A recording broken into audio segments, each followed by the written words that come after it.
Hey, hello, Calvary family. It is great to be with you today. Hey, as a church family, as you guys know, we are reading through the New Testament together, and we are now currently in the book of Romans, Romans 8 specifically today. An amazing, amazing chapter. Let me say a couple of things about Romans to you all. First off, it requires a different rhythm than reading through the narrative books like Mark and Acts. And actually, from Romans, we're going back. If you looked at your reading plan, we're going back and we're going to pick up Matthew. So we'll go back into a narrative again. But Romans is a letter. That's the form, the genre of it. It's a discourse. And so we're taking off the story form of how truth is being related to us now to give us instruction, and it's instruction in a real systematic, methodical, logical way. And so Romans is the big one of these, and then Hebrews is as well. But these are driving a presentation of the truth. In Romans, well, some people call it actually the gospel according to Paul, because it's just a systematic presentation of the gospel. Real clear.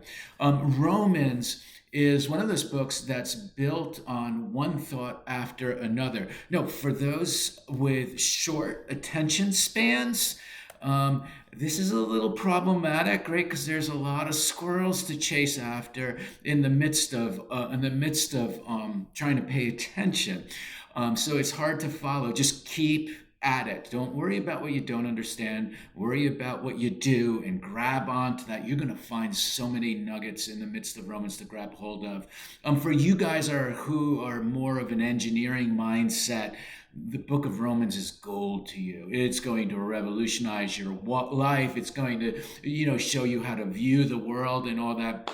And so you'll be able to follow the logic and the beauty of the book much easier. I mean, everybody can, but much easier for people who think very logically in order. So let's just give a real high view of the book. And yeah, that's what I want to do today. So the first section of Romans, the first three chapters, so 2.5 chapters or so, and Paul is concerned in the first three chapters about the why for the need of the gospel. And so he explains how the whole entire world is just stuck with no way out from underneath this narrow confinement of condemnation, right? We've been talking about this on Sundays for many weeks, right? The telos and the whole trajectory of the world it's moving in one direction and it's narrowly confined. Many people, want to think that they're somehow outside of this mentality and mode of thinking and mode of living, but everyone is stuck in that. And Paul systematically shows us how we are all bouncing off the walls of this narrow existence of separation from God. And of course, all the expressions of that separation are in that existence. So first thing he does is he shows us how it is for the non-Jew. Now they're stuck in the confines of that. And then he goes on in chapter 2 and he shows how it is for those who are religious, right? And they have God's law, but all God's law does is show how this narrow, like if you would say pipeline, is the way the world is going, how the law just makes everything that much darker. All of humankind are stuck in that telos. And that's the bad news. And he's setting us up for the good news, right? So at the end of chapter 3, moving into chapter 4, a whole new section is introduced, right? Hope, or more precisely, faith. First, the answer is given in Romans 3, verses 21 through 26. Jesus is the answer. Like Jesus is our righteousness. Jesus is the righteousness and the way out from underneath that narrow existence. It's Jesus. And after that section of the first section, we get a clear picture now of who Jesus is, because he's the answer to all of humankind's woes and needs. This is how you get out of that narrow existence, out from underneath the condemnation. But then we back up to see how it's possible. And so faith is looked at and what faith is. And so Abraham comes into view, and faith is being portrayed as the way out of the telos of this world, this narrow existence of living. And it's not going to be going through some religious practices or religious duties. It's faith and faith alone. And then chapter 5 drives home that point, introducing us into two different existences. One existence is underneath Adam, and the other existence is under Jesus. Jesus is the new creation because he rose from the dead. And so these are the two existences for everyone who's in this world, or has ever been in this world.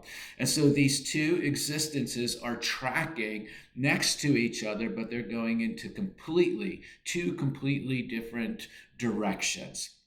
One is the same old destination, continual separation from God with no connection to God whatsoever, right? The other is Jesus and this new creation, right? Peace with God, rightness with God, or righteousness.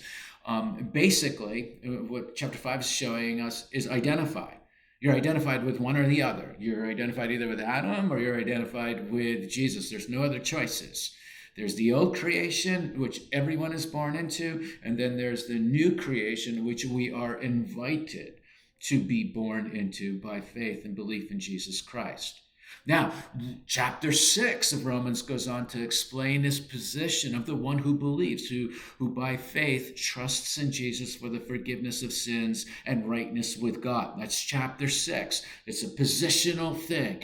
And chapter 7 talks about the reality of bouncing, of living in this world and in this new reality in Christ, but the struggle bouncing between the two worlds. And that's what we're looking at in chapter 7, as a person is learning to rest entirely upon Jesus' finished work on the cross.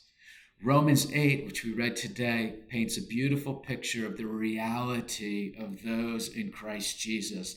It's incredibly bright, incredibly beautiful chapter. I mean, really, it's a high point of the doctrinal side of Romans.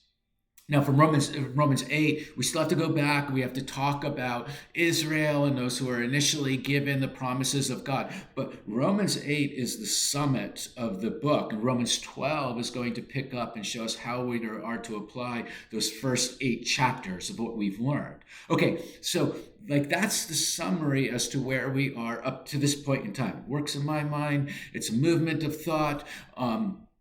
From the why we need salvation to the means of how we receive salvation, right? That's by faith, to the how it's possible. Chapter 5, it's through Jesus. Where it lands us positionally, chapter 6, right? In Jesus Christ, not under the law. And chapter 7, the practical struggle to liberation and the ongoing process of salvation working in us called sanctification. Chapter 8, and then 9, 10, and 11, we're going to go back, grab Israel, and show how they fit into all this as well.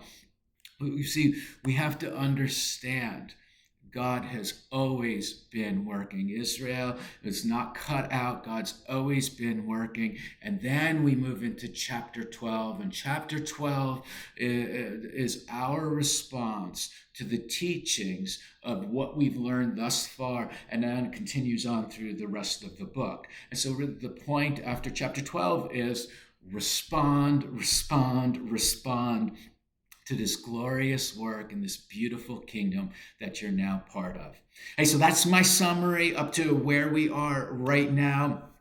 We'll do more Devo style stuff later on. Okay, God bless you all. Thanks for tuning in, and I will see you all on Sunday.